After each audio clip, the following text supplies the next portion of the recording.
My name is Greg Hinds.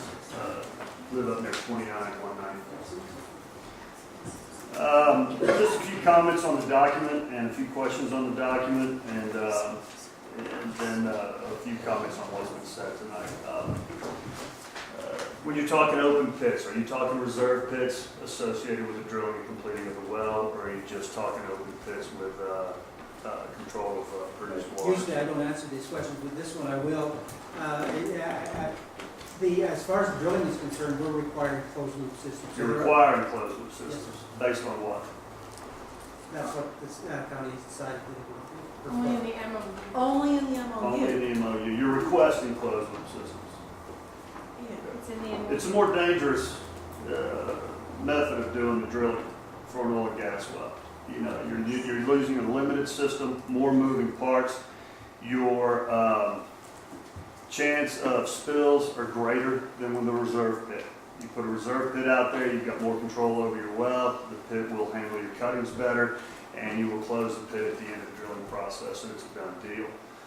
All your concerns on produced water, evaporation pits, I think are valid, and yes, that ought to be really discussed within the community. I think that's a valid point. Obligations of the group, is it CDS? Community Development Services? Yeah, your obligations, you've got a lot of very short time frames in there. Oil and gas companies are going to expect you to meet those.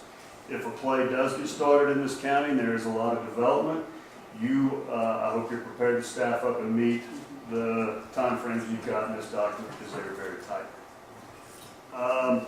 A little about myself. I'm a 25-year veteran of the industry. I've been involved with growing and selling a couple of companies, just sold one back in November. If anybody was at the conservative breakfast a couple of weeks ago, I stood up and spoke at that. Just started a new company, raised $400 million. I will not operate in Colorado, and I especially will not operate in a place that speaks of moratoriums and anti-fracking. The minute you say moratorium, you will scare off a number of operators. You think that's good? I appreciate your thoughts on that. But let me point out, without oil and gas, we are all sitting in a very hot, dark room, and we don't have any clothes on. So keep in mind, we live in an industrial society, and just about everything you do somehow has a hydrocarbon involved in it. I will just make that point. To this lady's point, the jobs will come. I've operated in 3 counties in Utah. I've operated in Wyoming.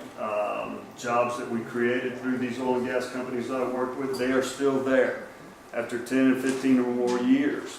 They are good jobs. These oil wells are local, as we all well understand here. The people who have to go and operate these oil wells on a daily basis are generally people in the community. These jobs will pay $25 to $30 an hour. They will be good jobs, and they will be here for 25 to 30 years. As for leases going to the Chinese, yes, Chesapeake did sell down part of their lease position to the Chinese. They only sold down 1/3. All the wells will be drilled and operated by an American company, not a Chinese company. So the Chinese do not own leases in Elbert County. They have a working interest in leases that Chesapeake owns. Fracking safety. Yes, it's a hot topic these days, but fracking has not contaminated groundwater aquifers. Yes, poor well construction has. And that's a job of the CEO, CGOCC, or whatever it's called here in Colorado. I'm not a Colorado operator. It is their job to maintain and make sure well construction is done properly. And I think they do a very good job of it from what I've heard. Produced water on roads. Are we talking direct produced water, or are we talking treated produced water?